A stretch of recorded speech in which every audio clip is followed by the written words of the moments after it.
La 9531e séance du Conseil de sécurité est ouverte. L'ordre du jour provisoire de la présente séance est la situation au Moyen-Orient, y compris la question palestinienne. L'ordre du jour est adopté. Conformément à l'article 37 du règlement intérieur provisoire du Conseil, j'invite le représentant d'Israël à participer à la présente séance. Il en est ainsi décidé. Je propose que, conformément aux dispositions de ce règlement intérieur provisoire et à la pratique établie en la matière, le Conseil invite l'observateur permanent de l'État, observateur de Palestine, auprès de l'Organisation des Nations Unies, à participer à la présente séance. Comme il n'y a pas d'objection, il en est ainsi décidé. Conformément à l'article 39 du règlement intérieur provisoire du Conseil, j'invite les intervenants suivants à participer à la présente séance. Monsieur Martin Griffith, secrétaire général adjoint aux affaires humanitaires et coordonnateur des secours d'urgence, et Madame Ilse Brands-Keris, sous-secrétaire générale aux droits de l'homme. Il en est ainsi décidé. Le Conseil de sécurité va maintenant aborder l'examen du point 2 de l'ordre du jour. Je donne maintenant la parole à Monsieur Martin Griffith.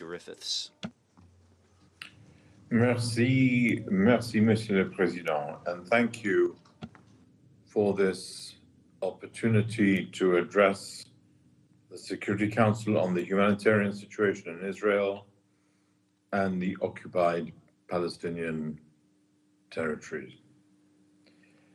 For nearly 100 days, what has been unfolding in Israel and the occupied Palestinian territory is a war conducted with almost no regard for the impact on civilians. In Gaza, the situation remains horrific as relentless Israeli military operations continue. And we can see this in the tens of thousands of people killed and injured, the vast majority women and children. According to the Ministry of Health in Gaza, more than 23,000 people have now been killed and more than 58,000 injured since the awful events of the 7th of October. We can see it in the enforced displacement of 1.9 million civilians, a staggering 85% of the total population, traumatized and forced to flee again and again as the bombs and the missiles rained down on their places of residence. And we can see it in the appalling conditions on the ground, shelters overflowing, and food and water running out, where the risk, Dross has reminded us, is in a state of collapse. Women are unable to give birth safely. Children cannot be assured of vaccination. The sick and injured cannot get treatment. Infectious diseases are on the rise, and people have been seeking shelter and refuge in hospital yards. And now winter, general winter, has arrived in Gaza, bringing with it bitter cold, exacerbating the struggle to survive. This makes it all the more deplorable that facilities critical to the survival of the civilian population have come under relentless attack. 134 UNRWA facilities have been hit. 148 UN personnel and NGO staff, humanitarian aid workers, have been killed in Gaza. Humanitarian sites have been struck on numerous occasions, despite their identification and notification to the Israeli Defense Forces. In the last few days alone, 2 NGO premises have been hit. Orders for evacuation are unrelenting and come quickly. As ground operations move southwards, aerial bombardments have intensified in areas where civilians were told to relocate for their safety. More and more people are being crammed into an ever smaller sliver of land, only to find yet more violence and deprivation, inadequate shelter, and a near absence of the most basic services. Monsieur le Président, Monsieur Nicolas, there is no safe place in Gaza, as we have so often said in this chamber. Dignified human life, c'est presque impossible. Is almost impossible.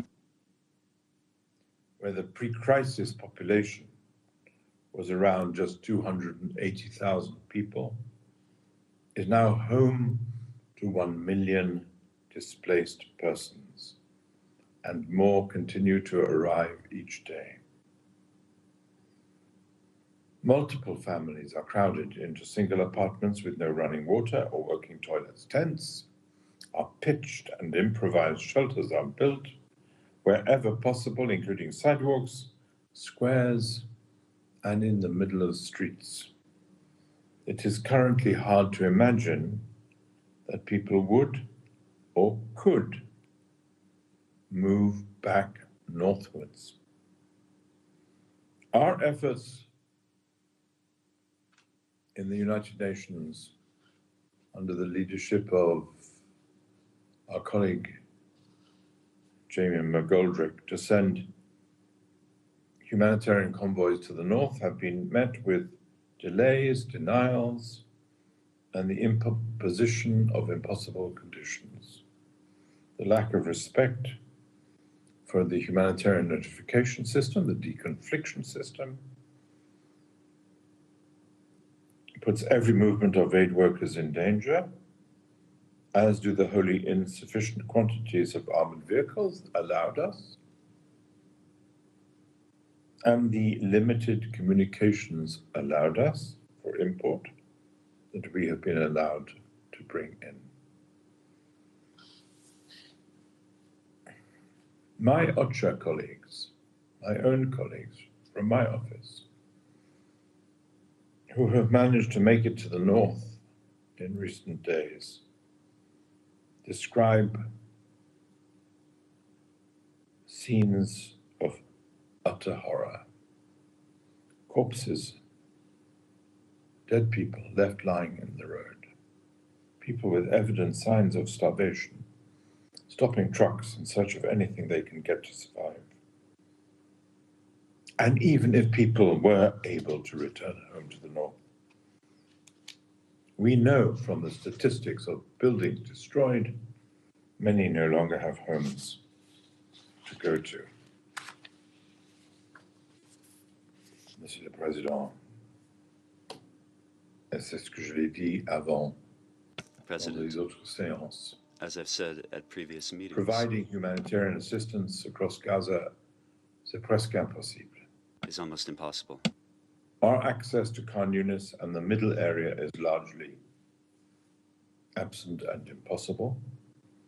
In the south, an expansion of the offensive into Rafah would seriously challenge already overstretched humanitarian operations that require extraordinary measures just to deliver the most meager assistance. I spoke perhaps too vividly the other day of the courage and humanity of those who try to make such deliveries. But it is true, we must remember their courage and those occasions of humanity. And while we have seen some minor increase in the number of trucks entering via Rafah, the Rafah crossing, and Kerem Shalom, humanitarian supplies alone will not be able to sustain more than 2 million people. We have said this before, the Secretary General has said this before. We cannot replace Gaza's commercial sector, the private sector, upon which 80% of the people of Gaza depended for their sustenance before this recent conflict. Commercial goods must be left in at scale and are, to that extent, so much more primary and important than ours. Comme je dis l'autre jour, a growing list of rejected items means we are unable to bring into Gaza supplies to rehabilitate life-sustaining infrastructure. The system for medical evacuation of patients to Egypt is woefully inadequate in the face of the torrent of needs. Monsieur le Président, in these circumstances, the spread of hostilities further southwards would significantly increase pressure for the mass displacement of people into neighboring countries. And we know we have all been thinking of this eventuality and the problems it brings with it.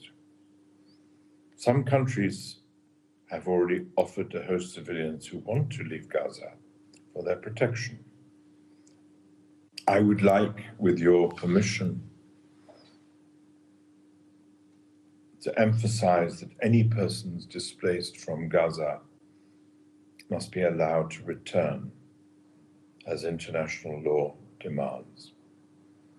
In this context, we are, of course, deeply alarmed by recent statements by Israeli ministers regarding plans to encourage the mass transfer of civilians from Gaza to third countries, currently being referred to as, quote unquote, voluntary relocation, unquote. These statements raise grave concerns about the possible forcible mass transfer of deportation of the Palestinian population from the Gaza Strip, something that would be strictly prohibited, of course, under international law. And any attempt to change the demographic composition of Gaza must be firmly rejected. Monsieur le Président, while Gaza is the epicenter of this crisis, we never forget, and none of us should forget, the 1,200 people killed, thousands injured, hundreds taken in the brutal attack by Hamas and other armed groups on Israel on 7th of October, and I have seen, as have you and have many of us, the films of these attacks and the accounts of abhorrent sexual violence of those days. Rocket fire continues into populated areas of Israel, causing more civilian casualties and trauma. The families of the hostages of all people, have been waiting for the release of their loved ones for nearly 100 days. Some came out in that pause, that momentary pause we had of 5 days of a certain freedom, or at least for some information about their well-being. Unfortunately, since November, no hostages have been released, and no information has been shared with their families and loved ones. More than 100,000 people have been displaced within Israel.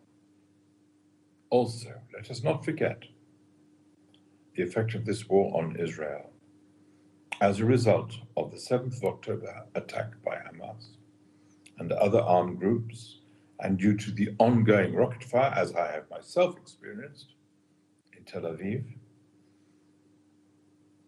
from armed groups in Gaza and Lebanon. I remain extremely concerned by the risk of a further regional spread of this conflict.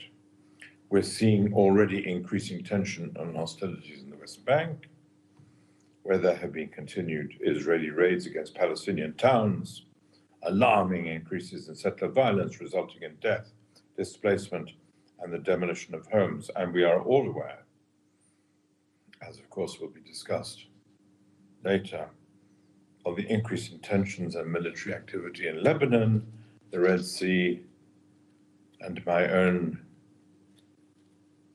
favorite country, Yemen.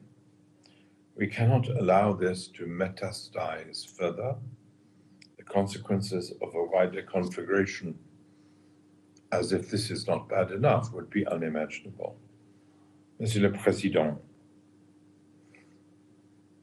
what we have seen since October the 7th is a stain on our collective conscience. Everyone in this room, everyone listening to these words. Unless we act, it will become more than that. An indelible mark on our claims to humanity. People will continue to suffer and to die from the rockets, the bombs, the missiles, the bullets, the lack of safety, the trials, the inadequate services, and the increasing numbers from starvation, disease, and exposure. And we heard yesterday reports that starvation, disease, and exposure are beginning to rival the impact of deaths and wounds and suffering on the people of Gaza from the bombing. We cannot let this happen. So of course, I reiterate my call for greater compliance for international humanitarian law. Ilse will be even more eloquent than me, including the protection of civilians, the infrastructure they depend on, the provision of essentials for survival, the facilitation of humanitarian assistance at the scale required, and the humane treatment and immediate release of all hostages. And as I did perhaps excessively, l'autre soir, I reiterate my call for a ceasefire. Most of all, I reiterate that call for a ceasefire, for this council to take urgent action to bring this war to an end. Monsieur Nicolas, je vous remercie. Nicolas, I thank you.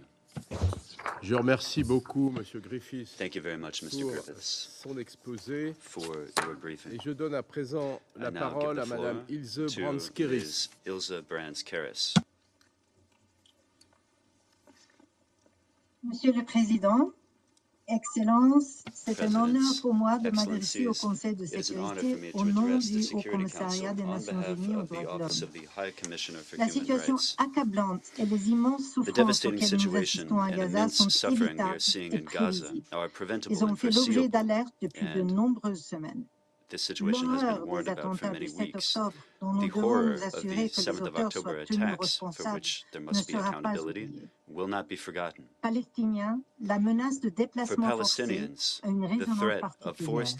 Elle est gravée dans la conscience collective palestinienne parce qu'ils appellent la Nakba, la catastrophe de 1948 lorsque des millions de Palestiniens ont été forcés de quitter leur foyer. Depuis le 7 octobre, environ 1,9 million de Palestiniens, soit près de 85% de la population de Gaza, ont été déplacés, et pour nombre d'entre eux à plusieurs reprises.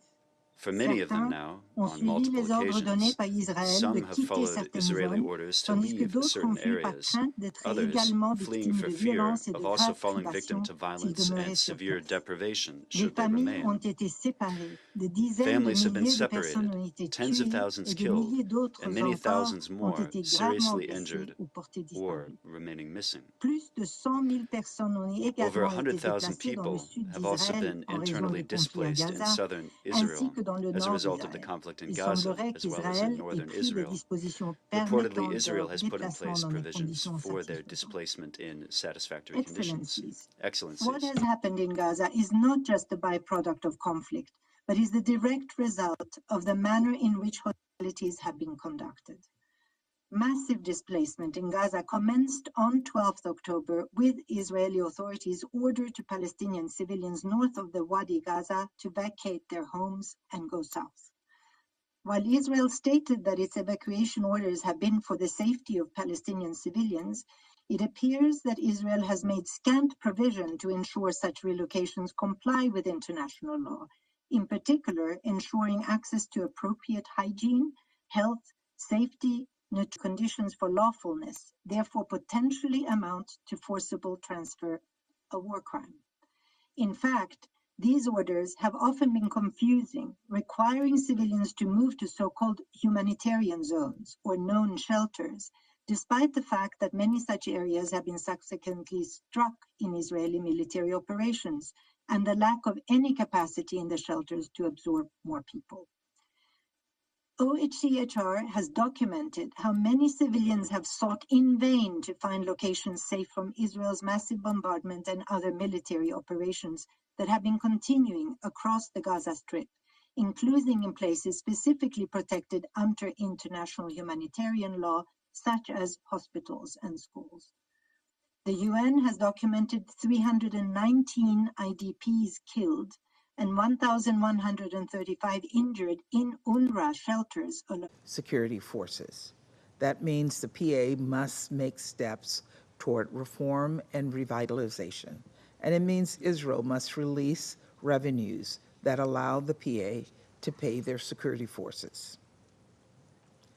Colleagues, at this profoundly difficult moment, the United States has stepped up to lead and to advance a vision for a lasting peace, where Israel is integrated into the region and terrorist groups can no longer threaten Israel's security, where Palestinians realize their aspirations for a state of their own, and Palestinians in Gaza and the West Bank are unified under the Palestinian Authority, where Israelis and Palestinians live side by side in peace with equal measures of security, freedom, and dignity. This is the only way forward. This is the only way to end this terrible cycle of violence once and for all. The damning reality is that Israelis and Palestinians will forever be scarred by years and years of mistrust and fear and violence. But the generations that follow need not know this reality. So let us work together to sow the seeds of peace. That must be our charge. Thank you, Mr. President. Je remercie la I wish to thank the representative of the United States for that statement. I now give the floor to the representative of the Russian Federation. Господин председатель, благодарим President, заместителя we thank генерального секретаря the Мартина Гриффитса Secretary General Martin помощника Griffiths генерального секретаря по правам человека Ильзу Бранскери за их объективные оценки катастрофической ситуации for their assessment of the catastrophic situation in the Gaza Strip. Российская Федерация поддержала The Russian Federation supported инициативу по созыву Algeria's initiative to convene today's extraordinary council meeting on the situation in the Palestinian-Israeli conflict zone, focusing on the threat of the forced transfer of Palestinians from the Gaza Strip and the West Bank, guided by the unlawfulness of these steps taken by West Jerusalem under international law. This is only part of the bloody puzzle that makes up the picture of the catastrophic humanitarian situation in Gaza. As of now, the enclave has seen 23,000 deaths. Preliminary figures alone point to over 7,500 children and thousands of people are still buried under the ruins. Given the pace and the power of the strikes in populated areas, every day in Gaza, there are deaths and maimings of dozens, if not hundreds, of Gazans. Civilian infrastructure, including medical sites, is practically destroyed. The total blockade of the Gaza has led to an acute lack of water, fuel, and medications. From the beginning of the conflict, around 2 million people have been compelled to leave their homes. Half of them are women and children. Most of the internally displaced persons, or to be more precise, forcibly transferred persons, have found refuge in UNRWA institutions, which, despite their status, have continued to be subject to Israeli bombing. These people have been stripped of their homes, property, livelihoods, and many are teetering on the brink of inevitable starvation. The ghastly humanitarian situation in Gaza demonstrates how catastrophic catastrophic it could be to continue along the path of ignoring international law. The 7th of October attacks, of course, are reprehensible. At the same time, these events cannot legitimize Israel's indiscriminate use of force in the Gaza Strip, especially because this form of carrying out hostilities, which is in fact becoming a collective punishment of the Palestinians, is linked with many gross violations of international law. Moreover, the October 7th events should not be viewed in isolation from the long, bloody history of Palestinian-Israeli confrontation, which has dragged on for several decades and is linked with oppression, occupation, and many crimes against the Palestinian people.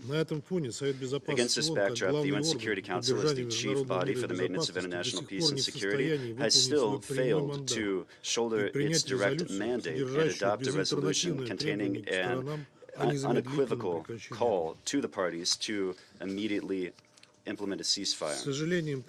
We regret to note that Security Council Resolution 2712 did not contain this key call that was due to U.S. opposition. So the practical significance of that resolution verges on nothing. Resolution 2720, from which we abstained upon the request of the Arab states, under U.S. pressure, is saturated with highly dubious calls to create the condition for the cessation of hostilities. I want to stress once more that we flatly oppose the content of the current OP2 of Resolution 27.2, and I want to say that the responsibility for the possible impact of that resolution lies with the states that gave their consent to its drafting which was rammed through by the U.S. Mr. President, together with the constant indiscriminate bombings and targeted strikes on civilian objects intended to sow fear and panic among civilians, we see the holistic strategy of West Jerusalem to forcibly displace the Palestinians. The logic here is simple: making life unbearable in Gaza, even impossible, leaving civilians with an impossible choice: leave their native lands or be killed. The ongoing violent expulsion of Palestinians from the West Bank and from Gaza will inevitably shake the entire Middle East and North African region with dire consequences for the whole world. The UN Secretariat, headed by the Secretary General, and the overwhelming majority of the UN member states have sounded the alarm, condemning these steps by the Israeli leadership, and they are united in their striving to take decisive action to prevent this mass violent deportation of Palestinians from their lands. The Israeli side is obligated to abide by the norms of international humanitarian law, specifically Article 49 of the Fourth Geneva Convention of 1949, which directly bans the deportation and violent transfer of persons enjoying protection.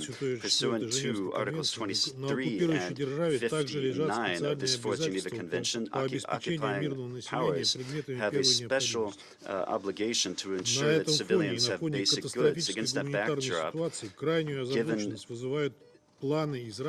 major concern is elicited by Israel's plans to flood the Gaza tunnels. According to basic estimates, we're talking about 1,300 corridors. They are 500 kilometers in length.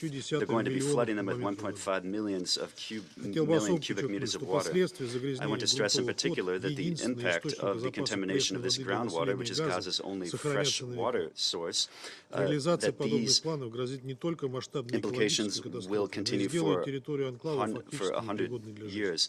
Taking this step threatens a major environmental disaster, but it will also make the territory of the enclave unsuitable for life. These steps could be qualified as one element of genocide in accordance with Article 2C of the 1948 Convention on the prevention of the crime of genocide and on its punishment. Pursuant to, complaints have been lodged against Israel in the International Court of the UN by South Africa, Bangladesh, Bolivia, the Comoros, and Djibouti. And this is in addition to what's happening, will be happening in the later half of February in The Hague, the hearings on the legal consequences of Israeli settlements in occupied Palestinian territory. Given this, can we count on an appropriate assessment of what is happening from bought and paid for bodies such as the ICC? No, we cannot. We have no illusions that the British prosecutor of the ICC, Karim Khan, will screw up his courage to oppose his Western backers and their allies because this body is intended to serve their political interests. There's similar inaction by the ICC that we've seen in connection with the war crimes of the U.S., Great Britain, and their satellites in Afghanistan, Iraq, and Libya. After the investigation was not started, it was simply deprioritized. As for Israel, the head of ICC is acting in the same way. He's limiting himself to incoherent justifications and mentioning some previous calls for stopping the violence. Against this grim backdrop, what is striking are media reports of the idea of Israeli leadership that they're going to convince Arab, African, and European countries to take in Palestinian refugees, and they want Arab monarchies to bankroll this transfer. The very fact of these leaks, coupled with the ongoing provocative statements by the Israeli establishment, this provokes additional tensions and undermines the universally acknowledged international legal basis for an Israeli-Palestinian peace process, the consistent erosion of which by Washington has led to the current explosion. Now, Russia's approach is unchanged. We want an immediate ceasefire. We want untrammeled, safe humanitarian access, release of hostages, and reestablishment of a political horizon for the Middle East peace process based on the two-state solution. President, the escalation in Gaza has continued for over 100 days with no sign of abating. Moreover, the U.S. and its allies have single-handedly triggered a spillover of the conflict to the entire region, having attacked yesterday in violation of Article 2 of the UN Charter, the people of Yemen. The Council will be discussing this egregious situation a bit later in a separate briefing. Apparently, this effective bilateral diplomacy in the region, or to put it more simply, this arbitrary act, apparently this is what our American colleagues are referring to when they're saying that they are acting better than multilateral efforts. This all leads to one chief conclusion. Without an immediate ceasefire in Gaza, the Middle East risks plunging into an abyss of a full-fledged war with the direst of global repercussions. The UN Security Council has the obligation to, again, consider this matter forthwith. Thank you. Je remercie le représentant de la Fédération de Russie de sa déclaration et je donne à présent la parole au représentant de l'Équateur. Gracias. Thank you, Señor presidente. Mr. President.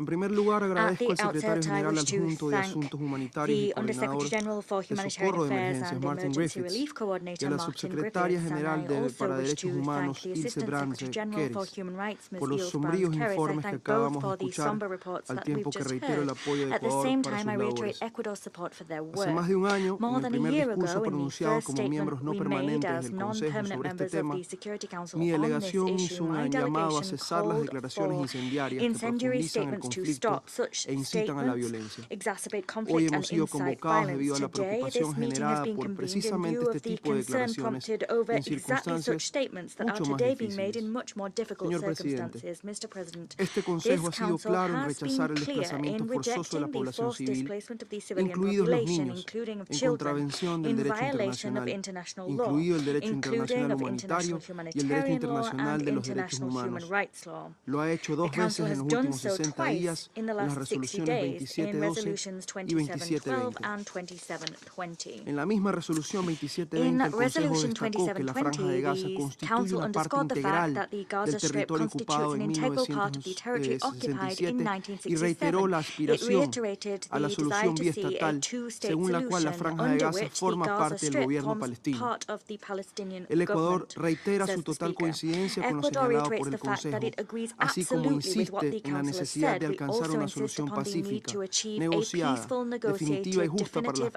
partes, con la existencia solution, de and dos one which is estados, just to Palestina both e parties, with the Israel, existence of sobre two la base de states, las fronteras de Palestine and Israel, on the basis 1967 of y de las 1967 borders resoluciones and on the relevantes. basis of Señor resolutions. presidente, Mr. colegas, President, colleagues, en los últimos días in the hemos last recibido un informe del days, we secretario have general received a report from sobre the la Secretary implementación General de la on the resolución implementation of 2712, Resolution en el que 2712. claramente That se dice que report sus clearly disposiciones states están that lejos the de ser provisions of that cumplidas resolution y en are el que el far from being progreso realizado upheld. es The report totalmente also makes it clear that insuficiente. the progress made falls Los woefully short acontecimientos of en el that terreno required. dan cuenta de una Events on the violencia ground incesante, tell of de más incessant muertos y violence, heridos, of more de people una being killed situación and wounded, humanitaria and of a insostenible humanitarian que situation which is empeora unsustainable constantemente. and which is El worsening rehenes de day by Hamas day. siguen cautivos. Hamas hostages La población continue to be civil held sigue hostage. desplazada y The el civilian peligro de una expansión de la population violencia en la remains región displaced, and there is aumenta. an increasing En risk definitiva, of the violence estamos spreading observando to the cómo, wider region. Ultimately, we're lamentablemente, seeing how, las regrettably, the disposiciones de este provisions Consejo of tienen this un Council limitado have a impacto en la limited realidad. impact on En reality. este caso, In light of creemos that fact, we evidente que believe sin un that it is cese al patently fuego clear that humanitario without a es humanitarian imposible ceasefire, it is implementar lo impossible decidido. to implement the provisions that have Pero been no podemos adopted. However, desalentarnos. we cannot Es lose nuestro heart. deber It is seguir our trabajando y duty to hacer todo lo continue posible para working que la and to do situación everything we can mejore. to ensure that the En situation este improves. sentido, As such, valoramos la we apertura del welcome paso the de Kerem opening Shalom of the Kerem Shalom por crossing parte de by Israel, Israel. que ha permitido That el has ingreso de ayuda allowed humanitaria a la franja por un humanitarian segundo aid punto. to enter the Gaza Strip through a second En cuanto a la location. resolución Turning to 2720, Resolution 2720, valoramos la we celeridad con la que el value the secretario general expeditious designó a nature Sigrid Kaag como of coordinadora the Secretary superior General's de asuntos appointment of Sigrid humanitarios Kaag as y de la Senior reconstrucción de Humanitarian and Gaza. Reconstruction Coordinator. Deseamos que su labor sea We exitosa wish her every y success pronto in se her pueda work, and implementar we el hope to mecanismo de see Naciones the Unidas para timely acelerar la entrega implementation de of los the UN envíos de mechanism socorro for speeding up the humanitarios a provision of Gaza. humanitarian relief Asimismo, consignments to Gaza. la resolución Moreover, 2720 llama Resolution a crear las 2720 condiciones calls for para the un cese creation of de hostilidades conditions for a sostenible. cessation of hostilities which is Llamamos a sustainable in avanzar en nature. este We sentido. call for progress to Para be made concluir, along that señor path. To presidente y conclude, Mr. colegas, President and colleagues, reitero la I condena del reiterate the Ecuador a fact los that atroces Ecuador actos condemns terroristas the de Hamas atrocious iniciados el 7 de terrorist octubre, acts perpetrated a by la Hamas, violencia which began sexual on the 7th of y a October. todo We tipo de condemn actos de sexual violencia violence contra and all civiles. acts of violence E perpetrated against insisto civilians. en I nuestra demanda de reiterate que se our libere call for the inmediata e immediate and incondicionalmente a unconditional todos los release of rehenes y, all entre tanto, hostages. se garantice Meanwhile, el we acceso must humanitario guarantee para atender sus humanitarian access necesidades to médicas, meet their tal medical como lo needs, exigen las as resoluciones demanded by 2712 y Resolutions 2712 2720. and Muchas gracias. 2720. Thank you. Je remercie I thank le représentant de the l'Équateur representative de of cette Ecuador déclaration for that et je donne à statement. I présent la now give parole the à la floor to représentante the du representative Royaume-Uni. of the United Kingdom. Thank you, President. And I join others in thanking Under-Secretary General Griffiths and Assistant Secretary Brands-Keris for their briefings today. President, I have 3 points to make today. Firstly, the UK firmly rejects any proposal that Palestinians should be resettled outside Gaza, including proposals from members of the Israeli government. Our views and concerns are shared by our allies and partners that Gazans should not be subject to forcible displacement or relocation from Gaza. Second, the UK is alarmed by record levels of extremist settler violence in the occupied Palestinian territories and its devastating impact. According to OCHA, since the 7th of October, at least 198 Palestinian households, including 586 children, have been displaced following an increase in extremist settler violence and access restrictions. We call on the government of Israel not only to condemn settler violence, but also to take direct action against those responsible for it and hold them accountable and ensure that Palestinian civilians are protected. We also continue to call on Israel to cease immediately all settlement activities in the occupied Palestinian territory, including East Jerusalem and its lower aqueduct, and to respect their in their absolute entirety all legal obligations. We reiterate our long-standing position that settlements are illegal under international law and that settlement expansions hinder us from creating the conditions for a durable peace in Israel, the West Bank, and across all the occupied Palestinian territories. Third, the UK is intensely focused on ensuring more aid gets into Gaza.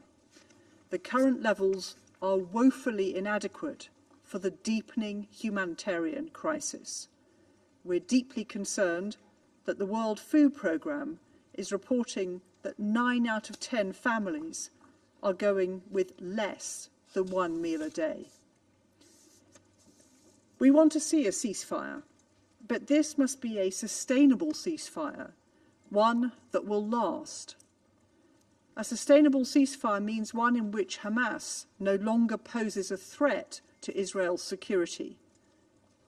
Aid is delivered without hindrance, and Palestinians can return to the areas of Gaza from which they have been displaced. Ahead of a permanent ceasefire, we want to see immediate and sustained humanitarian pauses. This will allow for hostages to be released and more aid to enter Gaza.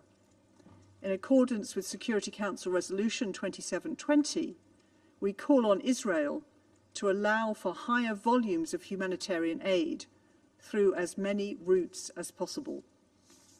In conclusion, Mr. President, we call again for the release of hostages taken on the 7th of October, for measures to allow humanitarian aid in to meet the desperate humanitarian need in Gaza, for a sustainable ceasefire with a political horizon towards a two-state solution. And we remain committed to working with Israelis, Palestinians, and all parties in the region and beyond to make this a reality. I thank you. Je remercie la représentante du Royaume-Uni de sa déclaration et je donne à présent la parole au représentant de la Chine. Thank you, Mr. President. Mr. President, I thank Algeria for the initiative to hold this meeting, and USG Griffiths and ASG Carries for their briefings. Nearly 100 days into the ongoing Palestinian-Israeli conflict, more than 23,000 people in Gaza and over 200 UN personnel and journalists have lost their lives. 90% of the population of Gaza has been displaced. More than 60% of homes have been destroyed. Hundreds of thousands of people are struggling to survive in makeshift tents. All of these are not just the cold numbers, but the loss of human lives and the suffering that is experienced on a daily basis. Today, in the 21st century, the records that keep getting broken are none other than those of war and their death tolls. This is a stain on human conscience that can never be scrubbed off. An immediate ceasefire has become the overwhelming call of the international community. But a permanent member of the Security Council has been using various excuses to veto consensus on this issue in the Security Council. This is a blatant contempt of international fairness and justice and the authority of the Security Council. Some people have constantly talked about the protection of human rights and the prevention of genocide. While in the face of the appalling situation in Gaza, they have played dumb, kept stonewalling, and attempted to deflect attention. This is downright double standards. It is imperative that we remove all interference and take robust action to end the fighting, save lives, and restore peace. First, any forced displacement of the Palestinian people must be firmly rejected. Gaza is the homeland of the Palestinian people.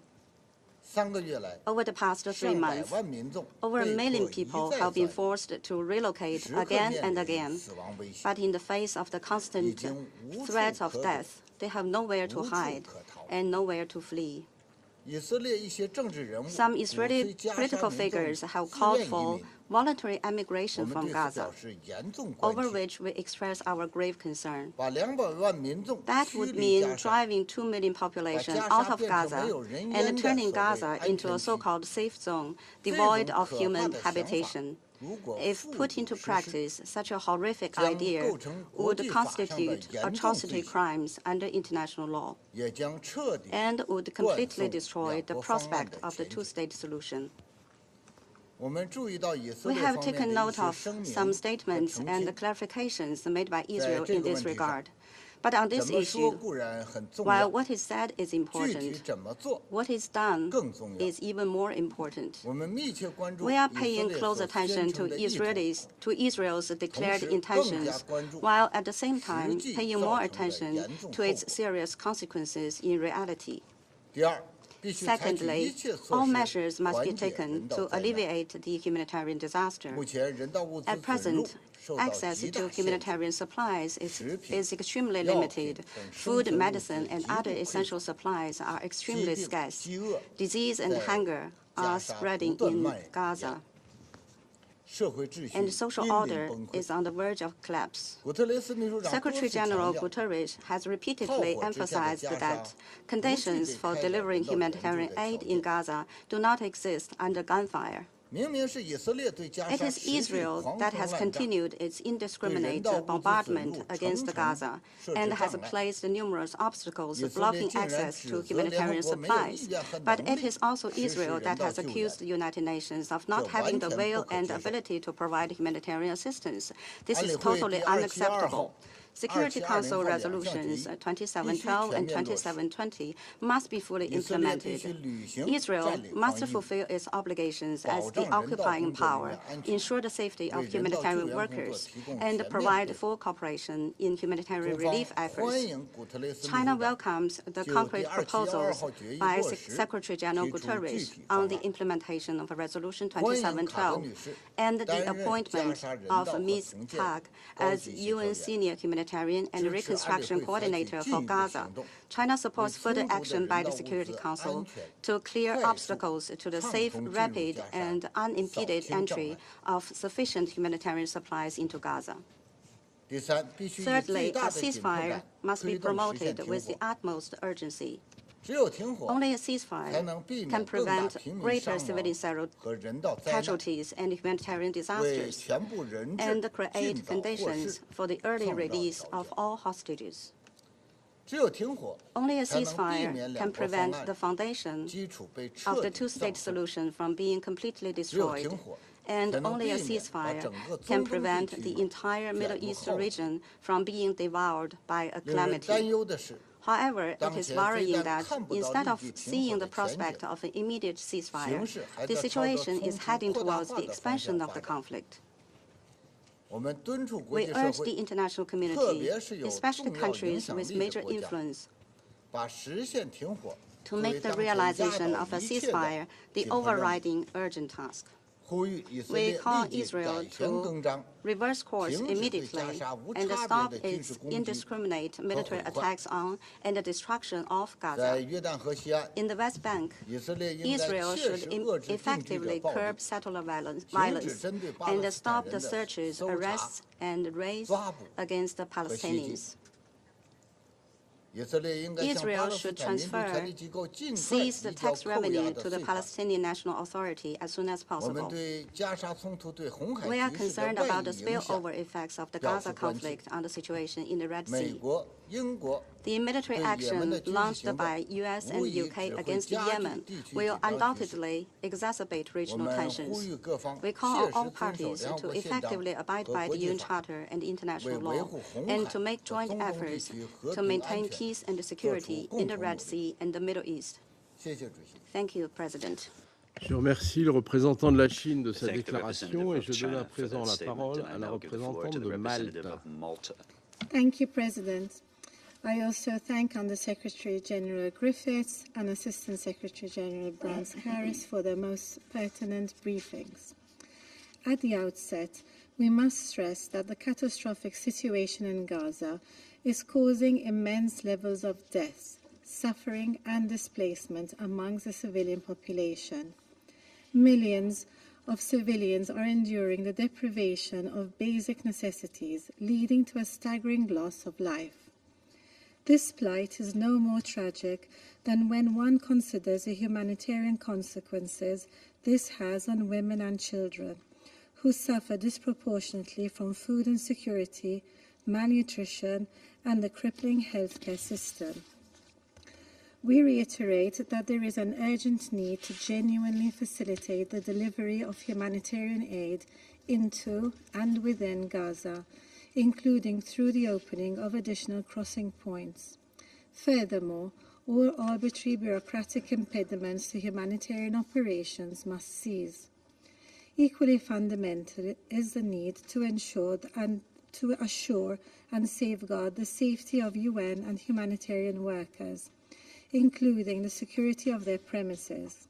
The rising death toll amongst humanitarian, Palestinian Red Crescent Society and UNRWA staff is unacceptable. Within this context, Malta calls for the immediate and full implementation of Security Council Resolutions 2712 and 2720. We look forward to working with the newly appointed Humanitarian and Reconstruction Coordinator for Gaza, Ms. Sigrid Kaag, towards ensuring this.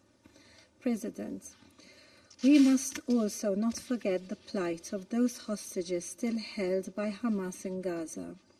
In accordance with Resolution 2712, Malta calls for the immediate and safe release of the remaining hostages. We unreservedly condemn the Hamas terror attacks of 7th October, including the recurring rocket fire into Israeli territory, and further denounce any acts of sexual violence committed. Malta emphasizes the utmost importance of adhering to international humanitarian law and accountability for those who violate it. It is imperative that all parties take the necessary measures to safeguard civilians and protect civilian infrastructure. Likewise, attacks on religious sites and individuals seeking refuge within them are unacceptable, as are any deliberate targeting of journalists in the conflict. President, we remain convinced of the need for an urgent cessation of hostilities. The establishment of a humanitarian ceasefire is the only way through which a meaningful and effective humanitarian response throughout the entirety of Gaza can be mounted. This cessation of hostilities is also critical within the context of the displacement of the Palestinian people. Palestinians in Gaza must be allowed to return to their homes or provided with adequate and safe shelter until their homes are rebuilt.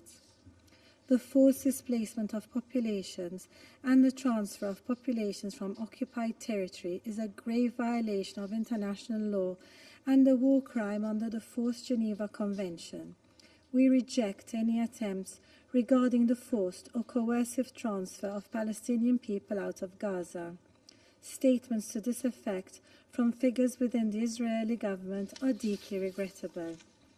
We are also deeply concerned that in the past weeks we have witnessed a resurgence of forced transfer of Palestinian communities linked to demolitions, illegal settler encroachment and violence in the West Bank. Malta strongly stresses that settlements violate international law, obstruct peace, and threaten the viability of an independent, contiguous Palestinian state. Israeli settler violence is unacceptable and must be addressed without impunity. Such action also inflames tensions and risks a further spillover of the conflict. All parties must mitigate any threats which inflame regional tensions, including escalations on the Blue Line and in the Red Sea.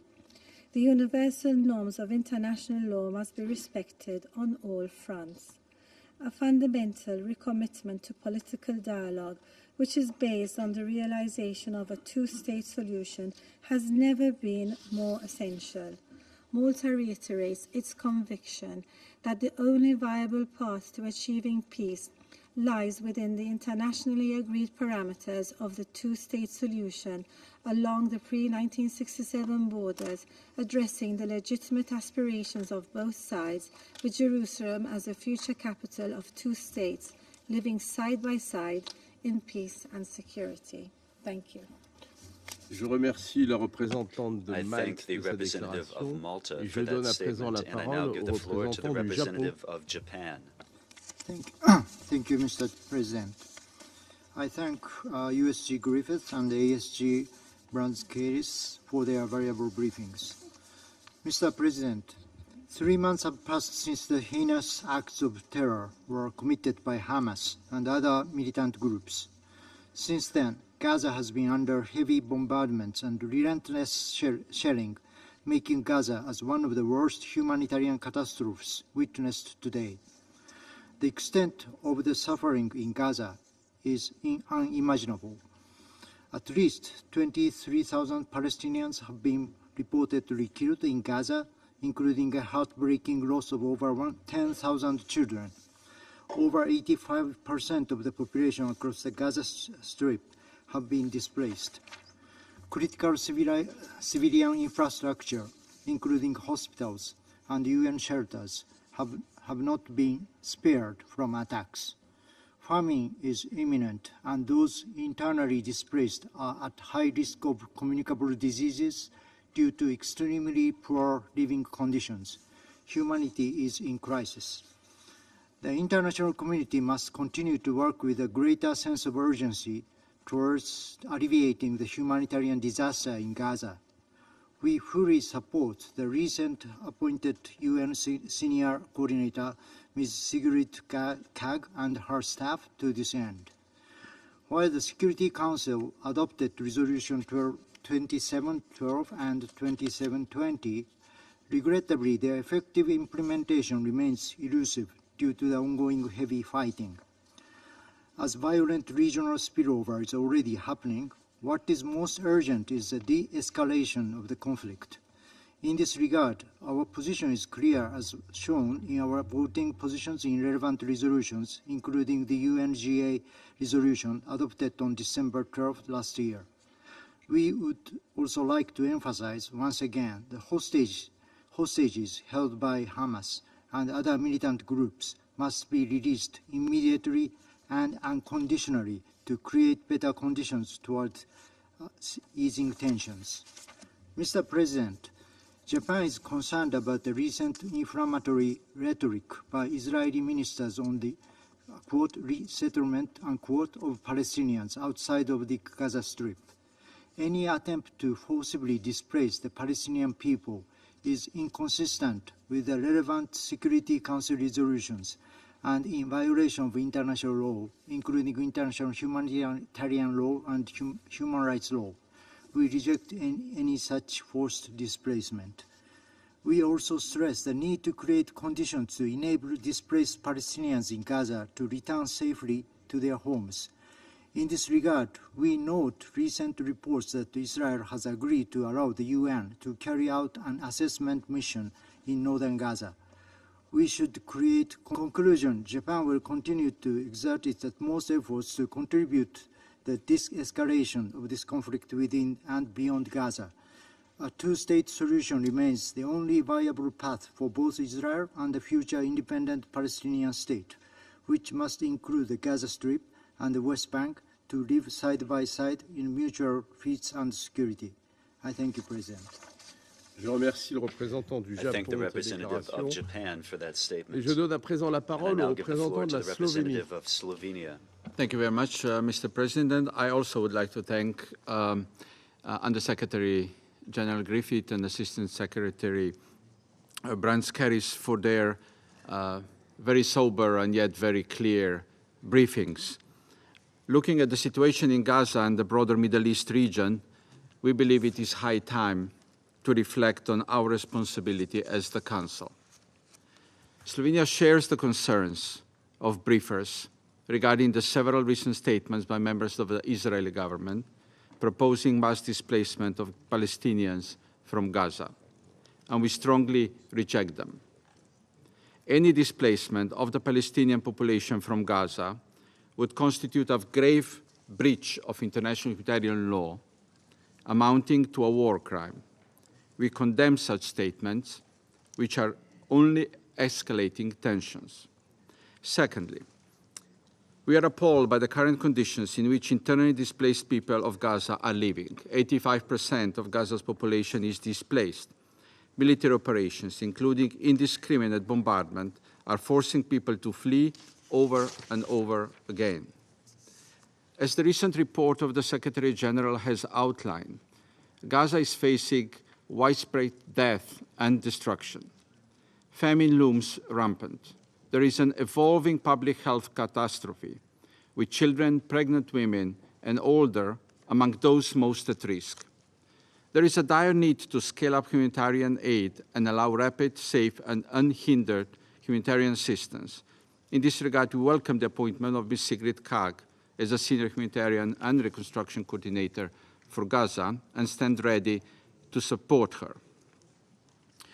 Throughout the conflict, we have repeatedly called for full respect of international humanitarian law and human rights law.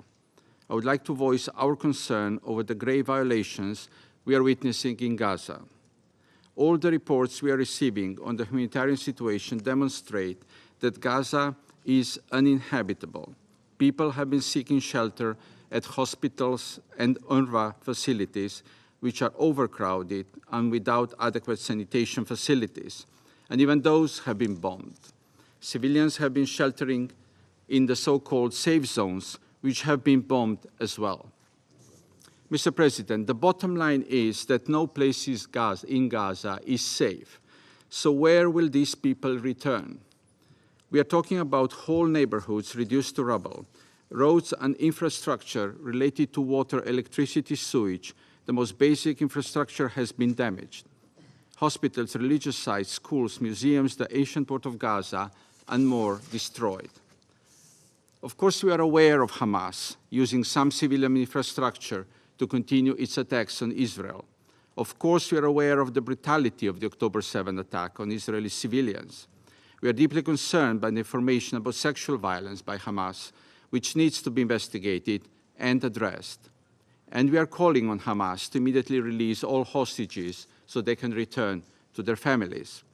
But that cannot and does not justify destroying disproportionately civilian infrastructure and life in Gaza. Condemning the statements on displacement is not enough. We need to prevent actions leading to displacement. Displacement does not necessarily be a forced one, but could happen because of Palestinians not having anywhere to return. This brings me to my last point, Mr. President. Before we can enable the UN to deliver enough humanitarian assistance to people of Gaza, before we can start creating conditions for a safe return, we need to demand an immediate ceasefire. A ceasefire that would stop destruction of Gaza, that would return the hostages, and that would help us calm the region. Thank you. Je remercie le représentant de la Slovénie de sa déclaration et je donne à présent la parole au représentant de la Sierra Leone. Thank you, Mr. President. Thank you for convening this meeting. Let me also thank USG, Mr. Martin Griffiths, and ASG, Ms. Ilza Brands-Keris, for their important briefing. Mr. President, when Sierra Leone first addressed this agenda item, the situation in the Middle East, in the Security Council in May 1970, our representative stated that the plight of the Palestinian refugees is great. Development and progress are a matter of urgency for both Arabs and Jews. Surely, it is in the interest of mankind that we should all seek passionately and persistently a way towards peace and allow the process of conciliation and reconciliation. More than half a century later, we are convened in this chamber to address the threat of forced displacement of Palestinians in Gaza. In the context of the continuing occupation by Israel of the Palestinian territories and the escalation following the 7th October 2023 heinous attacks by Hamas, Sierra Leone has and continues to condemn in the strongest terms the heinous attack against Israeli civilians by Hamas and the taking of hostages. Sierra Leone emphasizes our call for the immediate and unconditional release of all hostages, noting that the taking of hostages is a serious breach of international law.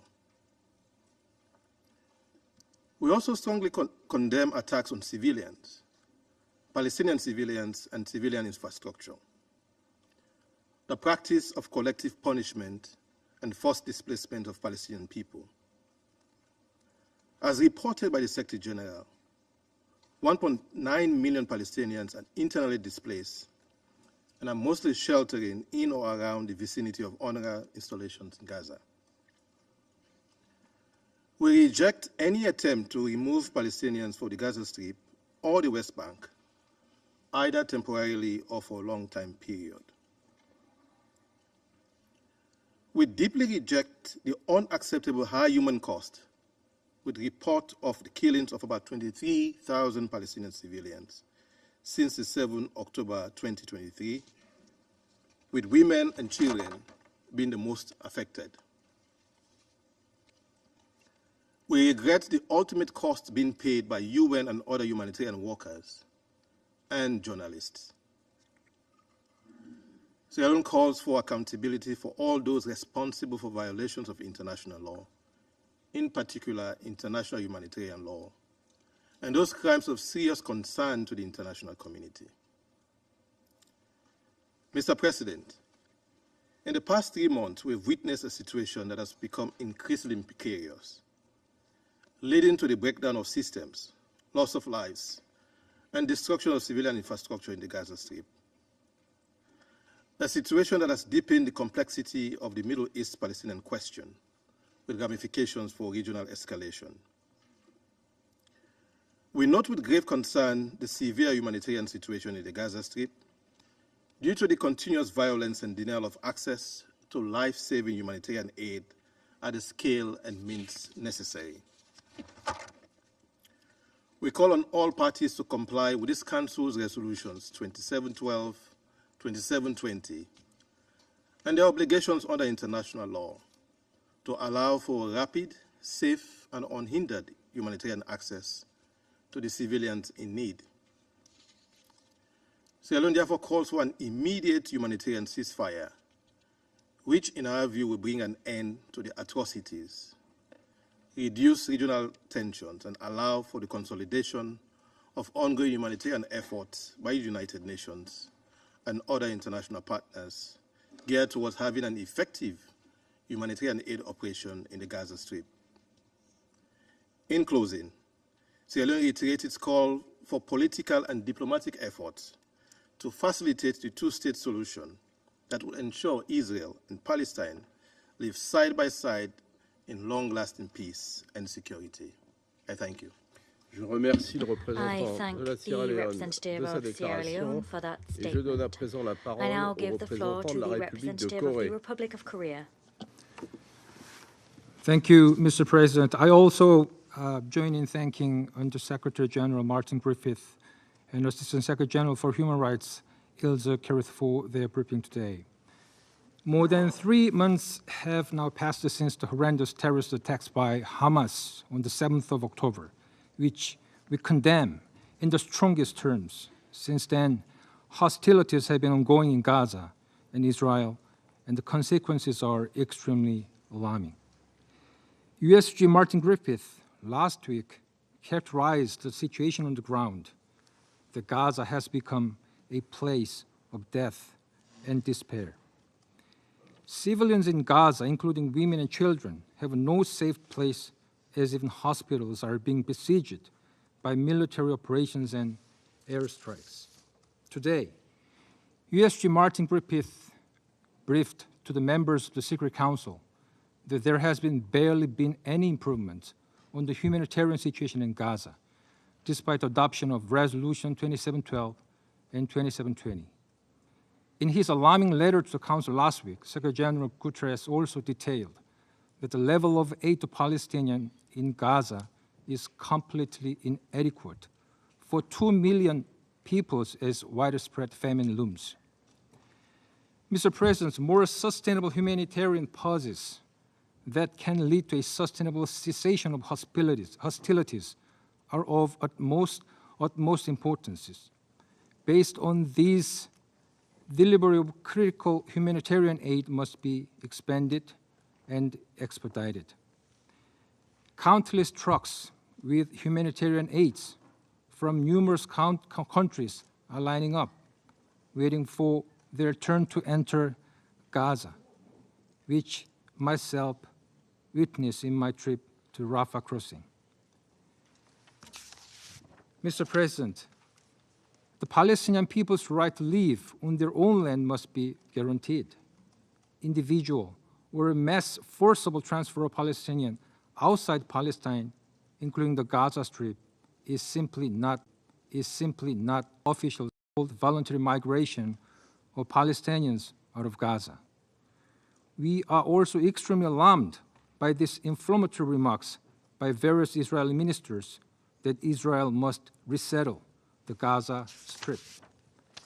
Security Council Resolution 2334, adopted in 2016, clearly condemns all measures aimed at altering the demographic composition, character, and status of the Palestinian territory occupied since 1967, including the transfer of Israeli settlers and the displacement of Palestinian civilians.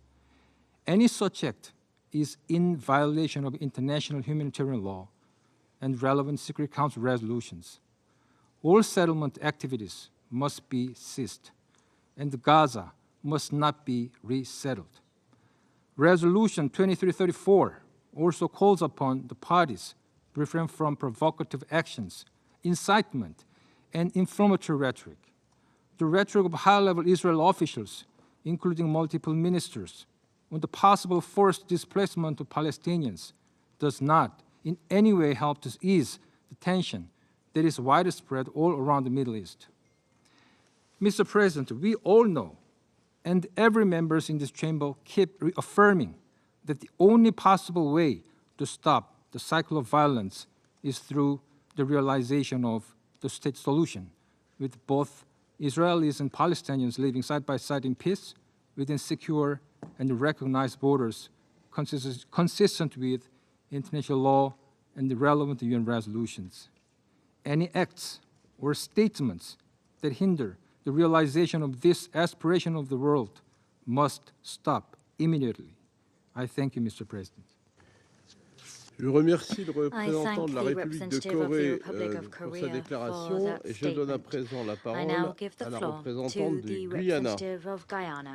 Thank you, Mr. President, and I express my appreciation to Under-Secretary General Martin Griffiths and Assistant Secretary General Elise Brands-Keris for their sobering and informative briefing. Mr. President, Guyana is deeply concerned about the forced displacement of the population in Gaza since 7th of October. We take note that many Palestinians in Gaza have been displaced multiple times within the territory. We are now alarmed at the statements emanating from certain officials suggesting that the Palestinian people in Gaza should be forcibly transferred out of the territory to countries in the region and elsewhere. Guyana rejects these proposals and calls on this Council to do all within its power to protect the Palestinian population in Gaza from such a plight reminiscent of 1948. We must condemn in no uncertain terms these and all other suggestions which purport to violate international law, sending a strong message to the authors of these suggestions that they cannot carry out such actions unopposed. Mr. President, the displacement of the population in Gaza is distressing to Guyana on two fronts. First, the circumstances under which people have been uprooted from their homes and livelihoods have created a catastrophic humanitarian situation involving disease, destruction, danger, and death. Palestinian men, women, and children have been herded into smaller and smaller spaces in the Gaza Strip and forced to eke out an existence in the most inhumane conditions and without an adequate supply of food, water, medicine, fuel, and other basic items essential for survival. Social services, including the delivery of quality education and healthcare, have been severely disrupted. Women are unable to give birth, a most sacred experience in a safe environment. There is acute food insecurity, sparking legitimate concerns about mass starvation and death. as famine looms. As if these conditions were not bad enough, these displaced persons live with the constant threat of bombs and bullets destroying or maiming them and their loved ones. Mr. President, the second element of concern to Guyana, particularly if there are mass force transfers outside of Gaza, relates to the implications for the two-state solution. The prospects for a Palestinian state cannot be divorced from the necessity of the Palestinian people inhabiting the territory that pertains to them. Forcibly removing Palestinians from Gaza undermines these prospects, and coupled with an expanding settler policy in the West Bank, leaves no doubt about the likely fate of the two-state solution. In this context, Guyana underscores the importance of advancing the implementation of Security Council Resolutions 242, 338, 3097, and other relevant resolutions for realization of this two-state solution. Mr. President, we must tackle these issues frontally. Guyana was encouraged by the earlier public assurances from the Israeli government that it has no intention of displacing the civilian population of Gaza. But pronouncements by some Israeli officials give reason for real worry. Israel's actions must be in tandem with their earlier assurances.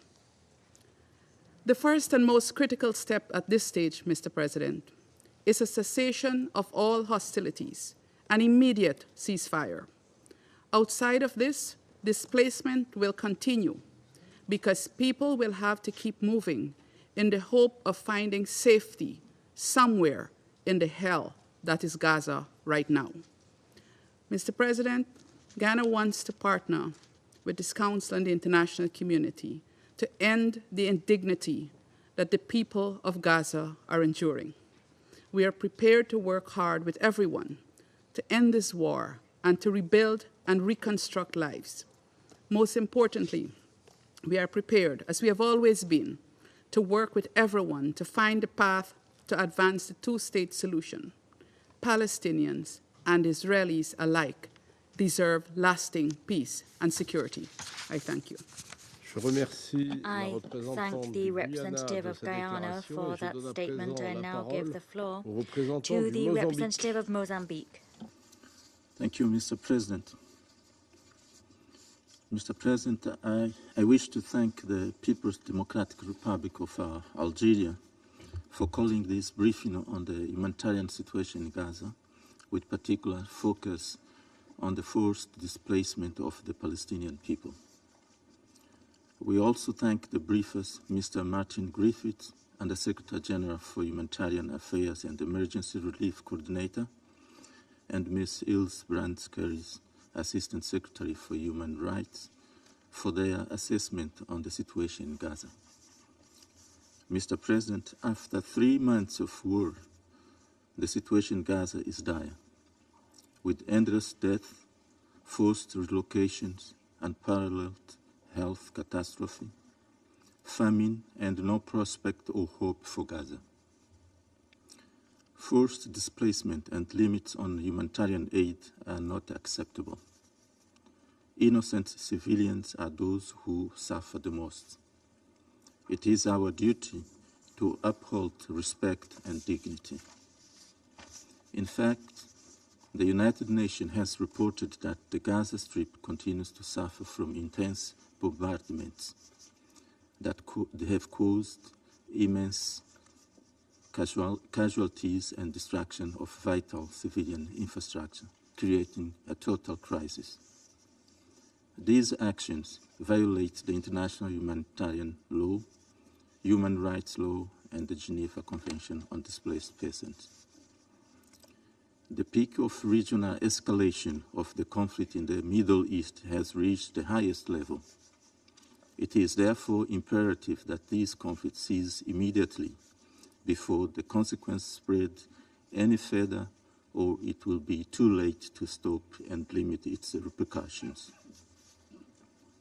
As Council members, we have an obligation to ensure moderation and restraint. International conflict laws must take precedence over these actions, and all actors must halt violence and military operations. An immediate ceasefire is our best hope, as it would allow humanitarian access under United Nations Security Council Resolution 2712 and 2720. And most importantly, it would potentially enable negotiation towards peace. According to the United Nations High Commissioner for Refugees, Mr. Filippo Grandi, and I quote, "Resolving forced displacement is not only a moral or humanitarian imperative, but also deals with issues at the heart of the Security Council's mandate to maintain international peace and security." End of quote. Finally, Mr. President, in order to resolve the Gaza crisis, Mozambique called upon all parties to exercise maximum restraint and return to dialogue before the situation deteriorates irreparably. In this vein, Mozambique continues to hold the view of a two-state Palestine and Israel coexisting peacefully in accordance with the United Nations Security Council and General Assembly relevant resolutions. I thank you, Mr. President. Je remercie le représentant du Mozambique de sa déclaration et je donne à présent la parole au représentant de la Suisse. Monsieur le Président, je vous remercie pour la convocation de cette séance et M. Martin Griffiths et Mme Ilse Brand-Keris pour leur présentation. Leur analyse de la situation est sans équivoque. Les armes doivent se taire. Si nous souhaitons barrer la propagation du conflit et les souffrances de la population civile, faciliter l'accès humanitaire et la libération des otages. C'est pourquoi la Suisse appelle à prendre toutes les mesures visant à permettre immédiatement un accès humanitaire sûr, sans entrave élargie, et à mettre en place un cessez-le-feu humanitaire durable. Les actes de terreur injustifiables commis par le Hamas le 7 octobre dernier, le nombre de victimes, presque 1200, les violences, notamment sexuelles, subies par de nombreuses jeunes femmes et filles, ainsi que les prises d'otages, ont été profondément choquants. Nous les avons condamnés fermement et sans équivoque. Nous réitérons également notre appel à la libération immédiate et inconditionnelle de tous les otages encore détenus à Gaza. Nous continuons d'attacher une grande importance au droit de chaque État d'assurer sa sécurité et au devoir de protéger sa population et celle sous son contrôle. Depuis ce jour-là, nous observons une augmentation alarmante du niveau de violence et de souffrance au Proche-Orient. À Gaza, plus de 23 300 personnes ont été tuées et plus de 59 400 blessées selon OCHA. 3 mois plus tard, aucune issue n'est encore visible. Il est de notre responsabilité, en tant que membres de ce Conseil en charge d'assurer la paix et la sécurité internationale, d'inverser cette tendance. Car la poursuite de cette violence menace non seulement de déstabiliser la région tout entière, mais met aussi en péril les fondements même du système international basé sur le droit et les principes fondamentaux de l'humanité. En 3 mois, la bande de Gaza est devenue inhabitable et, comme le dit le secrétaire général, nul n'y est en sécurité. Au moment où nous parlons, 85% de la population à Gaza, dont de nombreuses familles avec enfants, a été contrainte de fuir. 1,4 million d'individus sont aujourd'hui entassés dans 155 structures surpeuplées et inadéquatement équipées de l'UNRWA. Aussi, la Suisse rejette et condamne toutes les déclarations visant à expulser les civils hors du territoire palestinien occupé, y compris de Gaza. La Suisse rappelle que les conventions de Genève interdisent le transfert forcé de populations qui peut constituer des crimes de guerre. Nous appelons les dirigeants de toutes les parties à s'abstenir de toute mesure unilatérale et de tout acte de provocation ou propos inflammatoires, notamment ceux pouvant constituer une violation du droit international. Il est urgent de négocier un tournant décisif